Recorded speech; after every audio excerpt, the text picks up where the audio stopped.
Hey everybody, welcome to Board Online, Board Offline. Today we have part 2 of 2 of our instructional series for War Room 2nd Edition. Now the first part just covered the setup. This part will cover everything else you need to know to play War Room. Now before we teach you how to play War Room, I do want to mention our sponsor, StoneValleyGames.com. This is your friendly, distant game store run by Eric and Wendy. They have a ton of great stuff going on over there. They've got all kinds of games. They've got war games, they've got board games, they've got card games, all kinds of tabletop games, RPGs, the whole gamut. They've got it. Check them out. There's a link in the description below. Now also, they have a bunch of great programs. If you are a return customer, they have a loyalty program. If you are in the United States military and you live overseas with an AA, AE, or AP address, they'll ship to you for free. And if you just live in the continental United States and you order $100 or more from them, they'll ship to you for free as well. Go check them out. Tons of great stuff. Again, there's a link in the description below. Also, if you want to support the channel, the best way you can do that is, of course, just subscribe. Like the video. All that stuff is totally free, and we thank you so much for that support. If you would like to monetarily support the channel, the absolute best way to do that is to simply leave a super thanks in the comment section below. But if you check the description, there might be another way or two for you to support us monetarily as well. And with that, let's get into how to play War Room 2nd Edition. Now, I do want to mention that I've set up essentially all of the pieces for Germany and the Soviet Union, as well as the neutral territories that are in sort of the general vicinity of where they are. You can see Spain down here, for instance. I haven't put anything there yet. I may set up additional countries as well as we're playing through. This is not quite the setup for the two-player Eastern Front scenario, as there's certain countries that aren't used in that scenario that are out here as well. So just keep in mind what you're seeing at any point during the video may not represent any specific scenario and is primarily here just to help me provide you with examples for what we're talking about. Now, a game of War Room 2nd Edition takes place over the course of a number of rounds as players attempt to achieve the goal of their particular scenario. Each round will take place over 7 phases. And in this video, we'll essentially work our way through each phase as I teach you what occurs in those phases and what you can do. Be sure to check out the timestamps as well, as they'll help you navigate to exactly the rules that you're looking to learn about. Phase 1 is the direct national economy phase. Step 1 requires you to check the territory card facing. Players will need to check to make sure territory cards are facing the correct side. All of these cards, for instance, are on the non-embattled side. You can see if you take one and flip it over, you have this line here, which indicates that it is embattled. The other difference is that the embattled side will have fewer resources being produced. Embattled regions are marked with this token, and an active region is marked with this side. As soon as a territory is no longer either embattled or active, its card will be immediately flipped back to this side. One exception to this rule is that if a nation is considered completely collapsed, meaning that this token is in the gray area here and they have no units on the board, then in that case, all of that nation's territory should be flipped to the embattled side permanently, even if they are currently controlled by a different nation. It should be noted that throughout the game, China can neither gain nor spend oil. China also can only make artillery units if it gains control of an industrial territory such as this one here. Remember, industrial territories are marked with this factory icon. China will not be allowed to trade at all, and they cannot enter sea regions with land commands. Also, if the enemy of China is in the middle of constructing air or naval units in a place such as this industrial area, and then China manages to capture that area, they cannot capture air or naval units. Step 2 of Phase 1 is to tally resource income. Each nation's player now counts up each type of resource oil, iron, and other strategic resources, as shown on its territory cards, and adjust its respective resource chart accordingly by moving the pegs upwards. You'll see we have 2, 4, 5, 6 oil, 6 iron, and 11 other strategic resources. As you can see, the starting numbers of income are marked in the top right corner. Have more than 20 resources of a particular type, they would leave that color marker at the top and begin tracking with this white marker as they gained additional resources. Resources are public information, and a nation maintains its resources until it has collapsed. Phase 2 is the strategic planning phase. The first step is to rate orders and then turn order bids. Step 1 is the write orders and turn order bids step. Each player will use their operations and production charts to simultaneously write top secret orders. Discussion amongst allies is encouraged, and players may agree to a time limit. If a player happens to be controlling more than one nation, they should use each nation's OMP chart for its specific move orders. Players may write one order in each of the 9 boxes on the left side of their OMP chart. To plot an order, write the command ID of the chosen stack above the arrow, so for instance 57, and then the destination region ID below the arrow, so maybe we want them to move to B17. If a player wishes, they could make the destination their current region. Also, each command may only be given a single order per round. Each nation may have no more than 9 written orders here, while China and Italy may only have 6. But as you can see, that is clearly represented in their chart. Players may use all 9, or they may use fewer. After writing your movement orders, you will now bid for turn order by spending oil. There is no spending limit for the bid other than how much oil you currently have. China, of course, must bid 0. All other nations may bid 0 if they wish. In this case, let's say the Soviet Union bids 2. Step 2 of Phase 2 is to reveal bids and establish turn order.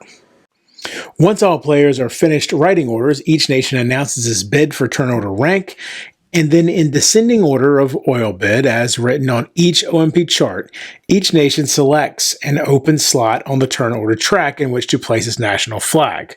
So basically, you're not bidding specifically for turn order, you're bidding for the right to choose where you will be on the turn order track.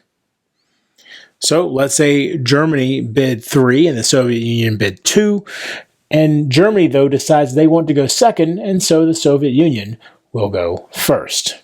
In the case of a tie, randomly draw national flags to determine who will select their position first. This means that even though China always has to bid 0, it doesn't mean that they will always have to choose their position in turn order last. Once turn order has been determined, it becomes the universal tiebreaker throughout all other phases of the game. Finally, step 3 of Phase 2 is to pay for your bids. All players, whether they feel they won or lost the bid, must pay the amount they indicated. Now is a good time to mention reorganizing commands. There are only specific times that command stacks may be reorganized, and by reorganize we mean either splitting a command stack or merging 2 command stacks. On page 9 of the rules, there is this chart right here for easy reference about when specifically they may be reorganized. However, it's important to realize that if you are trying to reorganize in Phase 2, it must occur in that first step when you're writing your commands down. So during that step 1, as you're writing these down, before you get to the step 2 where you reveal your bids and establish turn order, you must say, okay, I am splitting the 57th and we'll be breaking off these 2 and creating the 74th. And so now the 57th, when the time comes, will move to B-17 while leaving the 74th behind. Now is also a good moment to discuss pinning. Land or naval units trying to exit a region that contains an enemy land or naval unit must leave behind an equal number of units as the enemy units present within that category. In other words, since the German 86th has 2 units here, the Soviet 57th will have to leave 2 units behind when it leaves. However, within that region, units belonging to an ally always are used to satisfy this requirement first. So in this case, the American 42nd has 1 armor unit here. And so if the 57th is leaving, they will only have to leave 1 unit behind to satisfy the 2 that's required to stay back to deal with the German 86th. So if this was what we had here, then the Soviet 57th would leave 1 unit behind. Maybe they'll leave this infantry behind. And the 57th will continue on. Only the amount needed to satisfy the pinning requirement may stay behind. And then a new command is given to that unit. The other option that the Soviet player would have had, of course, would be to simply cancel this order entirely, leaving the entire 57th back here. It's important to realize pinning is never considered optional. So as you can see here, plotting a land movement must be to an adjacent space. Land units can move to an adjacent territory. However, there are these rails all over the map. So instead of moving to Iran, the 57th maybe moves over here. And that would just be notated like this. Since that is not adjacent, it's inferred that the 57th will be taking the rails. When moving by rails, you may not move through enemy-controlled territory. So if the Germans had control of Moscow, the 57th could not then take the rails to here. Also, they may not enter any territory with enemy land units simply present. So in this case, the Germans don't have control of Moscow, but they are there. And so the 57th cannot go through the rails there. Territories with bomb tokens, as you see here, would also prevent the rail movement. Keep in mind that because of the nature of how these orders are given, it's possible that when this order was given, it was a valid order. And now, when it comes turn for the Soviet Union, it no longer is valid. And so this order would simply have to be canceled. The player could not take the 57th as far as possible and then stop. Either the entire order is completed or not at all. Also, it should be noted that if a territory is empty but in control of the enemy, the player still cannot use the rails there. Also, when planning rail movement, keep in mind that dysfunctional infrastructure can prevent that. Land units are allowed to move into the water. Land commands are considered troop transports while being transported at sea. Also, troop transports can move up to 2 regions, but only if both the first and second move end in a sea region. So for instance, the player could give this command 67 to A2, and the 67th would then move here and here. It's important to realize, though, that troop transports such as this one do not participate in battle while at sea and are sitting ducks. Any troop transports will be sunk at the end of the battle, or even if there was no battle, if enemy air or naval units are in the region and there's no friendly air or naval units to defend them. However, if there was a battle and no one's left except the troop transport, then they're safe, and also enemy troop transports have no effect on your troop transports. This means that troop transports can never pin other troop transports or enemy naval units. But that also means troop transports will never contribute to offset an enemy pin. If there are not enough friendly units to offset the pin, so here we have 2 German units in this command and 1 Soviet unit here, it doesn't matter how many troop transports there are, they are all pinned as a result. Now, there is an important exception to pinning. If the troop transport has orders to move to a friendly controlled territory on land, then they can ignore the pinning. So if the 67th had orders to go to R3, they could go ahead and do so, and then they'd be finally away from those pesky Germans. During this phase, Air Command may be given orders to move 1 or 2 spaces. They can fly over enemy territory, and pinning has absolutely no effect on them. So, for instance, the 13th could be given orders to move to G10. They move through Finland and into Norway. And naval units can move 1 or 2 regions as well. So, the first here could be given orders to move all the way to A2, for instance. Phase 3 is the movement operations phase. Step 1 is to simply flip any embattled hotspots to the active side. Each nation, in turn order, then resolves all of its movement commands, starting at the top and moving across, and then the second row, and the third row. Typically, an opponent will read the active nation's orders while the active nation's player moves the commands on the map accordingly. This is the first point at which the nation's orders are no longer secret. The OMP chart is always read from left to right, starting with row 1, then 2, then 3, and all orders must be fulfilled exactly as written, or they must be completely canceled. When an air command moves, you will place an arrow on top of it, blue for allies, red for Axis. This lets you know that this air command can be moved during the land air command step in phase 5. If a player does decide to cancel an order, or if they realize the order is now illegal, they cross through it like this.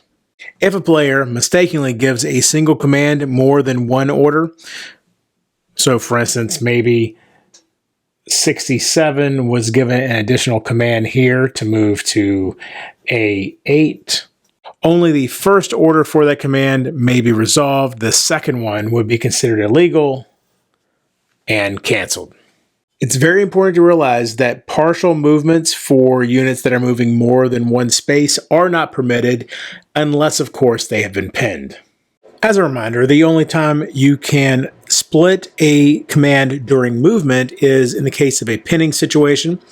It should be noted, though, that if you don't have any more commands left, and therefore there's no way to split it because you don't have a command to give the split off forces, then the order that initiated that movement must be canceled. When moving into a territory, if it has an enemy in it, immediately place the active token.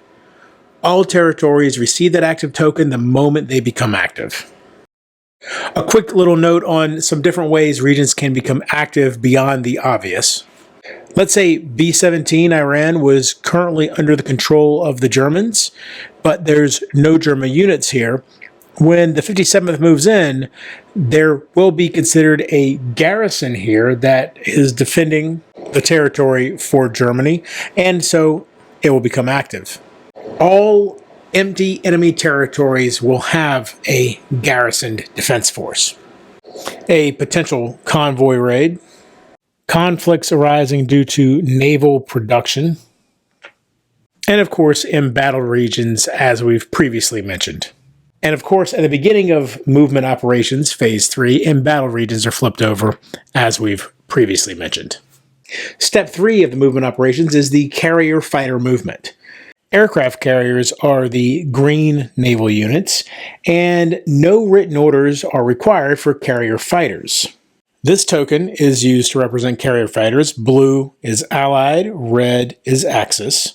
And aircraft carriers have these special carrier fighter tokens that can optionally engage after all other movement has been made. These fighters can never become part of an air command stack. So during step 3 of phase 3, you can launch these carrier fighters. Each aircraft carrier can optionally launch a single carrier fighter. The carrier fighter can be placed in the sea region of its parent ship, or in an adjacent sea region, or in an adjacent land region. Carrier fighter tokens never pin, nor are they ever pinned. A destroyed carrier fighter will be removed to the casualty list, while surviving carrier fighter tokens are removed from the map in the battle debrief part of Phase 4, which we'll of course talk about shortly. Carriers, regardless of what has happened previously, will always have exactly one carrier fighter token on board at the beginning of each new round.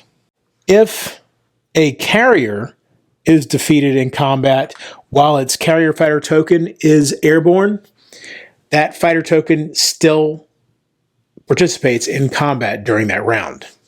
Also, in that case, even though the carrier fighter token won't have a place to land, only the carrier itself is moved to the casualty list. Phase 4 is combat operations. So first, let's get familiar with the battle board. The battle board has two sides. This side is for land battles, while this side is for naval battles. You can see both sides have the air component at the top. Regardless if you're engaging in a land battle or a naval battle, again in this case a land battle, the air battle stage will come first and is always at the top, and the surface battle stage comes second. By the way, this is also probably a good time to mention that at no point may a nation attack itself or an ally. Now let's take a look at the battle status positions. This would be the initial status. This is where a unit will start. Some units can receive light damage in this position. Carriers, battleships, and armor specifically have this extra damage box. Any unit in a lightly damaged box does not require repair. Next to that is damaged. You can see everything pretty much has a damaged option. There are a few exceptions, of course. These are always notated with the red cross as well as that white triangle. The white triangle indicates that units in that box are vulnerable to the white result on the die. Any unit that is eliminated is pushed forward into that box. Any units in this column will be removed at the end of the battle. Damaged submarines go into the dive box. As you can see, there is no white triangle in this box, and so they are not susceptible to the white result on the die. Submarines that are damaged but not eliminated will flee the battle and thereby avoid further damage entirely and also the need for repair. After each batch of dice are rolled, and we'll discuss dice batches shortly, move escaped submarines to the escaped section here. Also, you'll note that every unit has either one or two different values. This column shows that unit's value versus air, and this column versus surface, in this case, sea. Often there is a choice of stance for a given unit type. As you can see here, the battleship can have an anti-air or offensive stance. Same thing with the carrier. The cruiser could be escort or offensive. Fighters can be air or surface. On the land side, bombers can be strategic or air-ground, and fighters can be air or ground. Armor can be defensive or offensive, artillery, anti-air or ground, and infantry, defensive or offensive. Now that we understand a little bit more about the battle board, let's talk about the order of battles. In turn order, each nation will select an active hotspot and then address it. The chosen conflict or raid must involve the current nation's forces or territory. Then repeat this process until all hotspots are addressed exactly once. Hotspots should be removed from the world map as they are resolved, unless of course they remain embattled. Battle setup takes place in 6 steps. Step 1 is to set the facing of the battle board. We'll say this is a hotspot in Ukraine with the Soviet Union fighting Germany. And so we'll use the land side of the board. Next, we'll need to place the units on the battle board. Axis units go on the left, Allied units on the right. If this were a naval battle and troop transports were present, the troop transports would stay on the board and would not be transferred to the battle board. Also, units under construction, of course, will not come to this board either. Next, place all of the commands on their appropriate flags. If there were multiple friendly nations involved, you can use the flags to keep track of which units belong to who. Also, when multiple nations are involved, then you must assign a commander. This commander will make all battle decisions and roll all dice for the current conflict. If an agreement cannot be made as to who the commander is, then you can solve this dispute using turn order rank. Keep in mind that the stances have nothing to do with who's invading who. I did use defensive for the Germans and offensive for the Soviets, with the Soviets invading Ukraine to take it back from the Germans, but that doesn't mean that I had to. I could have changed up these stances. Now, as you'll see, both sides have one of each unit type here. We've got armor, artillery, and infantry available for both. If one side was lacking completely one type, let's say the Germans didn't have any artillery, but the Soviets did, then the Soviets would now be considered to have force advantage. If one side has force advantage, then black and white dice results are considered misses for the other side. So in this case, if the Germans rolled black or white against the Soviets, they would always be misses. It should also be noted that force advantage is only evaluated at the start of the surface battle stage. If the balance of unit types changes after a batch is resolved, so maybe all of this artillery gets wiped out, then force advantage does not change. If a cruiser is in the escort stance, this gives its commander the option for the cruiser to take hits that would normally be assigned to a carrier or battleship. However, blue hits will always be assigned before red or green hits. A damaged cruiser may still use this ability, but if the escorting cruiser is sunk, then the ability is, of course, lost. Allies involved in the same battle can protect each other's units with this ability as well. If a battle occurs in a port-connected sea region, such as here, the side with the friendly port-connected territory has port advantage. For a side with port advantage, they will roll 2 extra dice in addition to whatever dice they would already roll, observing the 30 dice limit, of course. Also, while port advantage is in effect, naval units are repaired for free. As we mentioned earlier, empty territories that are controlled by the enemy do have a garrisoned force. When invaded, the garrison force rolls 2 dice. If both dice are the same color and they match an invading land unit type, then one of that type is eliminated and moved directly to the casualty list. Black results are wild and white results are misses. Once this exchange is resolved, the territory will be captured if any invading land units remain. After setup, resolve the battle in the following order. Conduct an air battle stage if air units are present, as you can see they are. Then resolve raids if applicable, meaning a strategic bombing raid or a convoy raid. Then conduct surface battle if land or naval units are present. And finally, conduct a battle debrief. Conducting air or surface battles are the same, so we're just going to focus on this surface battle since it is more involved than the air battle up here that only has fighters on the German side.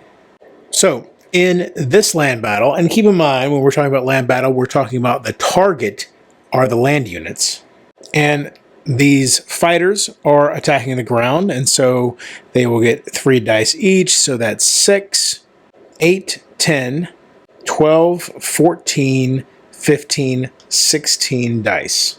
So we'll place one of these here and one of these here to represent 16 dice. Meanwhile, on the Soviet side, we have 4 dice for this armor and then 8 dice for these infantry, so that's 12 dice. You'll note that this artillery didn't count towards anything because it was in the anti-air stance and would have been resolved during the air battle stage. Now, the results of the dice rolling will be considered to effectively happen simultaneously. Commanders will now roll in batches of 10 dice until all of their dice have been resolved. And remember, no more than 30 dice can be used by a single side. The commander first in turn order rolls his first batch, then the opposing commander will roll her first batch. And so in this case, each commander would roll 10, and then remove that to show that those 10 are done after resolving them. And then in the next round of rolling, 6 from the Axis side and 2 from the Allied side. Every time a batch is rolled, the commanders will assign all damage before rolling the next batch. So for instance, let's say this is what the Soviets rolled. If a rolled die matches the color of an enemy unit, then it is a hit against that unit type. The current dice roller, the attacker, must assign hits to enemy units by moving them one step closer to the rose eliminated box. So let's look at this. The yellow, for instance, would move that infantry there, which resolves that die. And then we have another yellow. Now, before this infantry can be damaged, any damaged units must be eliminated. And this blue would eliminate that one. And then this blue would damage that artillery. And this green would lightly damage the armor. And this green here would damage the armor.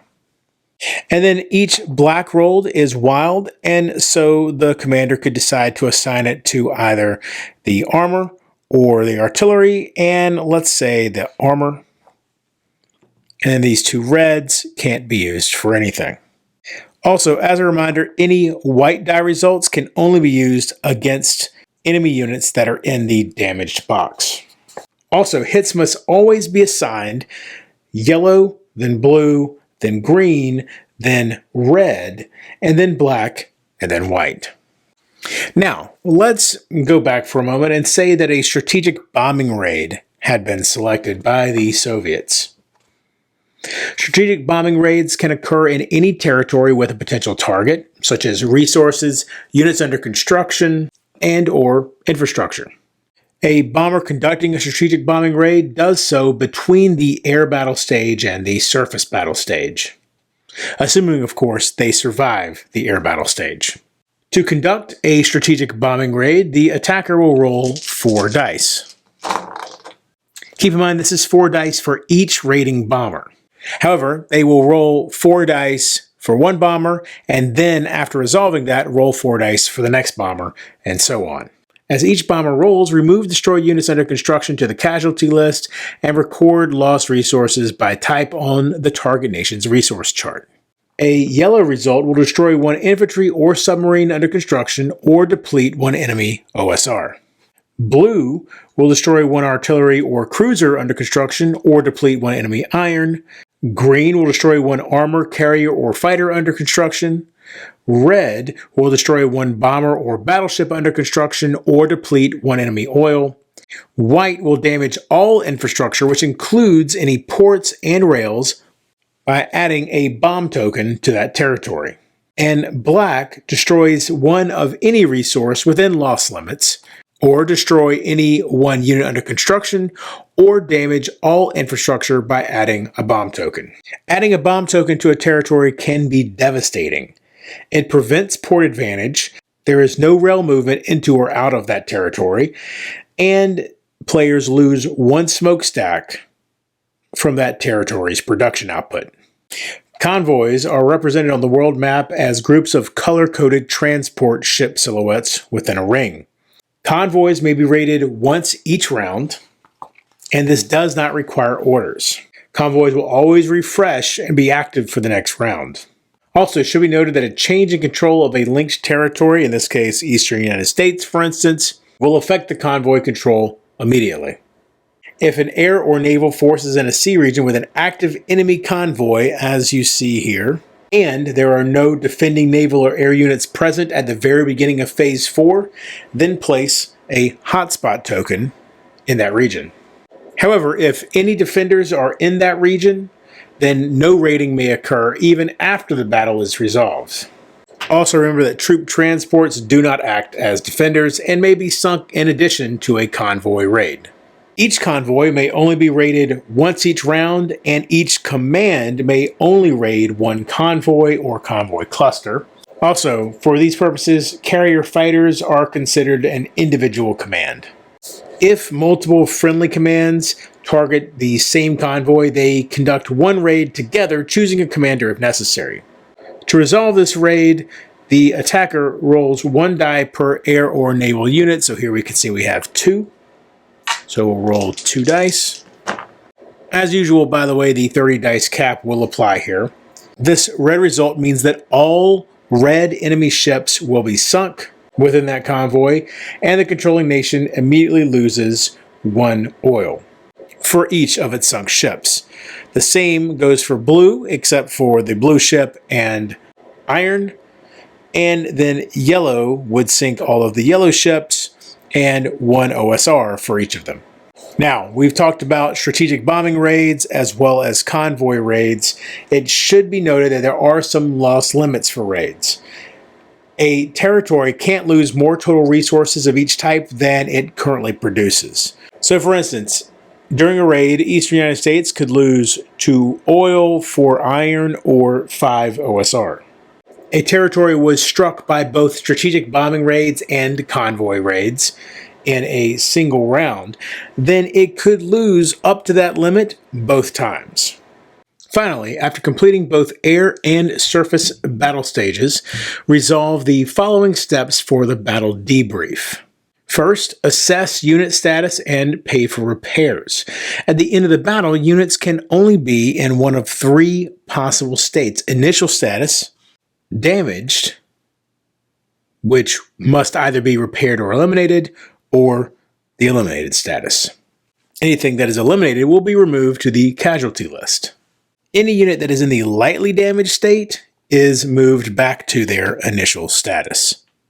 If one of the sides of the battle has port advantage and they have any damaged naval units, that unit is repaired for free and returned to the initial status box. However, let's assume port advantage does not apply. Any unit that is damaged can be repaired for 1 resource of any type. Keep in mind that resources may not drop below 0. However, if a nation declines or simply is unable to repair a damaged unit, then it is moved to the eliminated box. Once status has been assessed and repairs paid for, then remove any eliminated units. In this case, this armor, artillery, and infantry, and then place them on the morale board in the column belonging to their nation.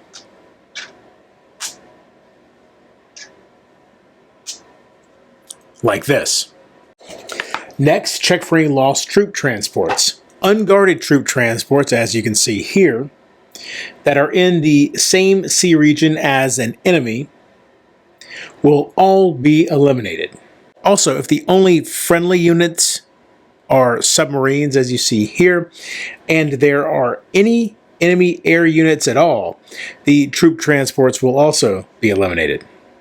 Any troop transports eliminated will be moved to the casualty list.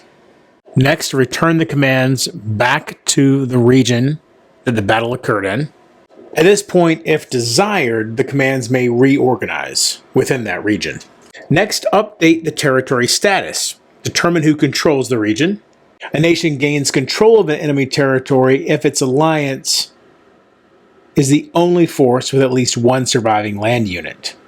As you can see here, that's not the case. Essentially, if both sides or neither side has any land units remaining, then control of the territory will not change hands, since air commands by themselves cannot capture or hold the territory. If a territory was captured and there are multiple commands from different nations of the same alliance present, then the commander will decide which of those nations will be the new controller. but that nation must have at least one land unit there. If control changes, the former nation will surrender the territory card to the new controller. But if control doesn't change, be sure that the embattled side of the territory card is face up. If the controlling faction of the territory is one that isn't the original color of that territory, add a flag to the territory. If the original controller retakes the territory, simply remove the flag. Any units that were being constructed can be captured. However, keep in mind that China will never capture air or naval units. They are simply removed. Next, assign stress and medals. These are added to the morale board. If a territory is captured or recaptured, the victorious commander chooses which friendly participating nations are awarded the medals. Medals may be awarded to a participating nation even if all of its units present were eliminated. Also, a nation receiving medals doesn't necessarily have to be the one taking control of the territory, and medals are never awarded for capturing neutrals. The capture of a non-capital territory provides 1 medal, and the capture of a capital territory provides 3 medals. Once medals have been awarded, apply stress for the active hotspot. If the territory was lost, a territory's former controller will gain stress equal to its strategic value. Ukraine has a strategic value of 4, and so the Germans would gain 4 stress. Another way to gain stress is by breaking the Japanese-Soviet non-aggression pact, and the first nation to break this pact will gain 6 stress. Finally, if you invade a neutral territory, whether you win or lose, that nation will gain 1 stress per invasion. However, this only occurs the first time a neutral territory is invaded. Finally, if the region still contains factions from opposite alliances, then the region is still embattled and the active token is flipped to this side. However, if there is only one alliance in that region, then the active token is removed. An ally must restore recaptured territories to the original friendly controller unless that original controller is in the gray zone on the Homeland status track or out of the game entirely. Also, original enemy territories can't be transferred between allies once they've been captured. Also, you'll note that these territories that are gray but have the brown Soviet color around them, Ukraine and Belarus, for instance, those indicate that if captured by an ally, they will immediately revert to Soviet control. You'll also see some similarly shaded areas for the Chinese. Next is Phase 5, Refit and Deploy. Step 1 is to land air commands. All air commands that were moved and or participated in combat are marked with these arrows. Again, blue for allies, red for Axis. They may now move up to 2 regions and must land in a friendly territory. So in this case, we could go here. They may land in a friendly territory even if it is embattled. Now, you don't have to, but if a player insists, these can be resolved in turn order. As the air command is landed, remove the arrow from it. Air command landing movements should not be written on the O&P chart. Air commands may split at this time, thereby landing in multiple territories if desired.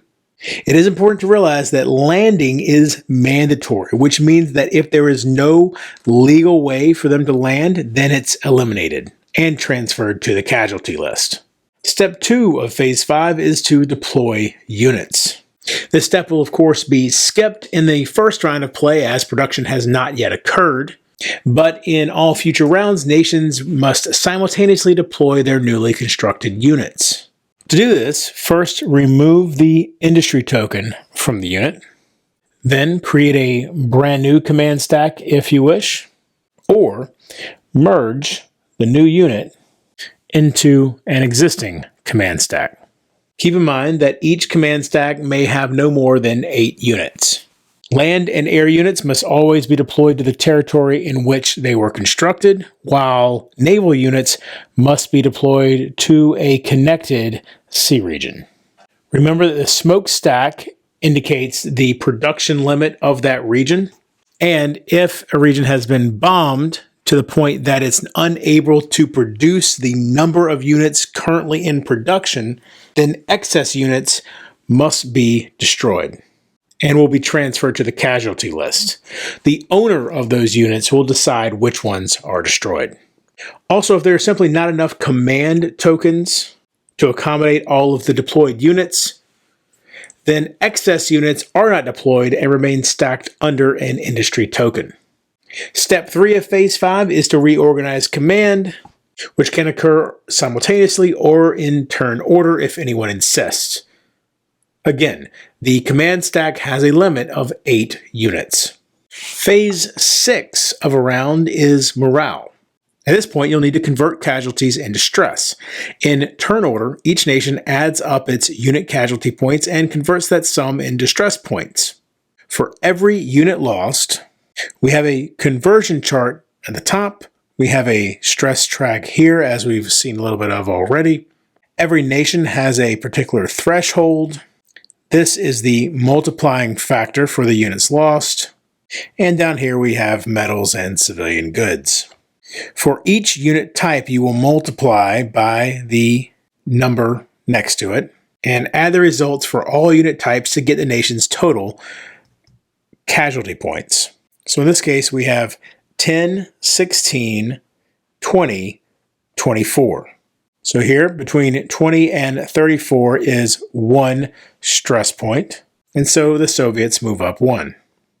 If, when moving along this track, you ever reach 10 and need to keep going, add another flag here to the 10 plus box. Besides the stress gained from casualty points, stress may have also been gained from other ways, as we've previously mentioned. There are 4 steps that must now be resolved in specific order. Nations may not backtrack in reaction to other nations' choices, which means that each of these must be done in turn order as well. So, step 1, submit metals to cancel stress points. Each nation may give up any numbers of metals or civilian goods to cancel stress points at a rate of 1 metal or civilian good per stress point. So the Soviets could give this one up to reduce stress by 1. Any metals or civilian goods not spent can be kept indefinitely for later use. As we mentioned, each nation's flag printed onto the stress track indicates a threshold. For example, Germany's threshold is 6.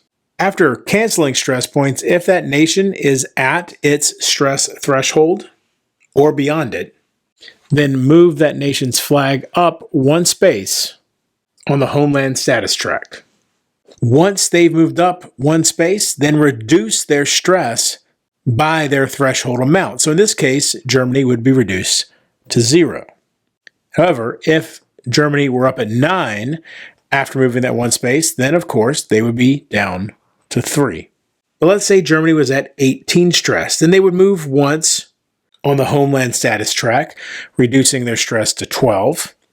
Then they would need to move again on the homeland status track, this time reducing their stress to 6, and they'd have to move again, this time reducing it to 0. Also, a nation will move on this track if they control no territories or have no units on the map.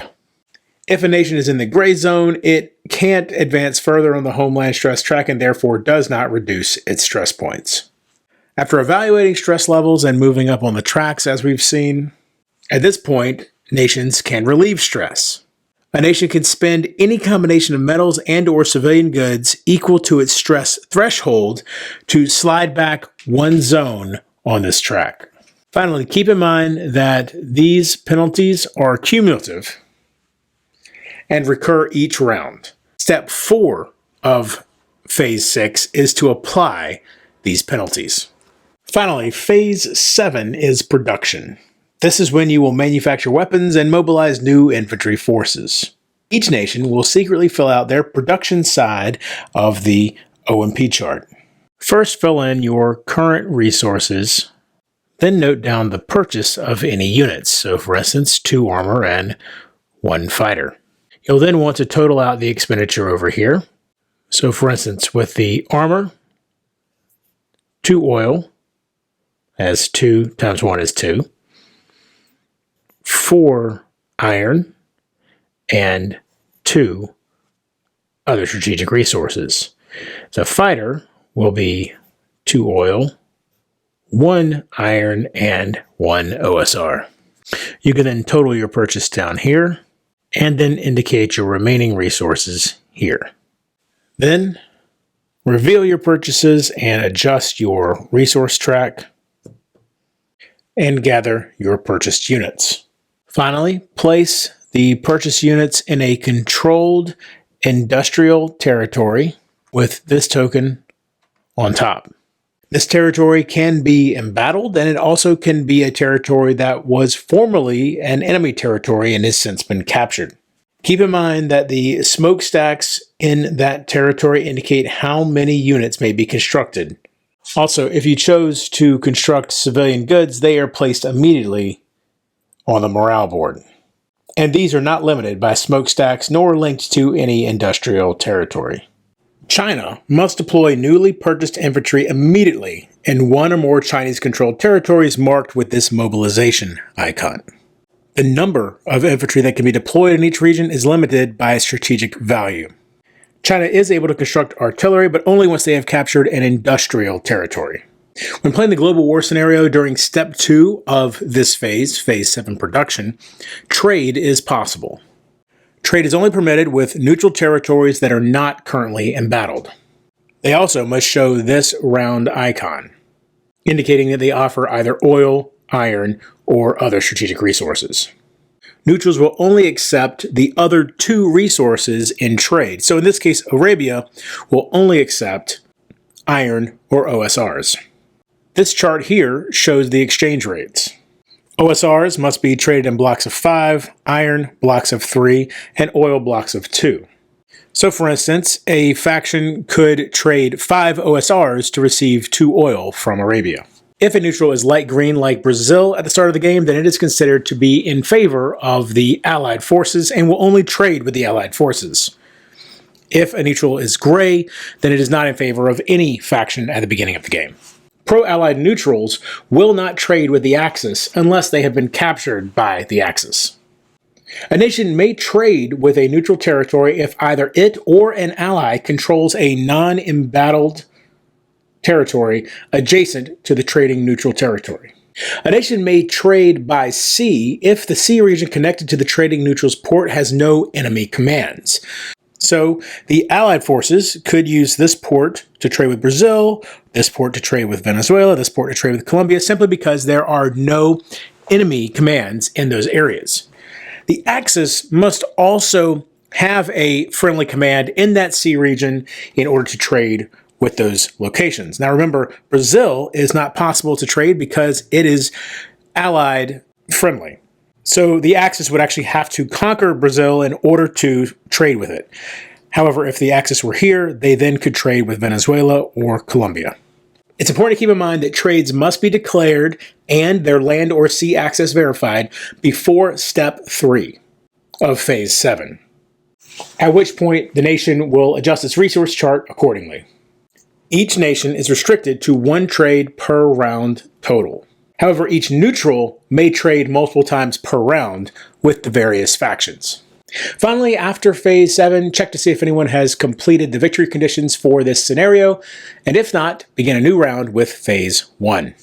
Now that's everything you need to know to play Phases 1 through 7 of War Room 2nd Edition. Now there are some additional rules that you should be familiar with regarding non-aggression pacts and neutral nations on pages 24 and 25 of the rulebook, so be sure to check those out. And there are some advanced rule options on page 31, which they look like I'll probably use those when we play the big global scenario with my group here in a month or so. But yeah, be sure to check those out as well. But this should be pretty much everything you need to know to get started. Hope you enjoyed this video. Please give it a thumbs up, subscribe to the channel, all that great stuff. Leave a super thanks in the comments. Be sure to watch out for other great videos coming up, how to play Frosthaven, how to play Aeon Trespass Odyssey. Both of those series are going to continue. How to play Lands of Gowser and how to play 1815 Scum of the Earth. All of that coming up in the very near future. And until next time, if you're bored online, bored offline.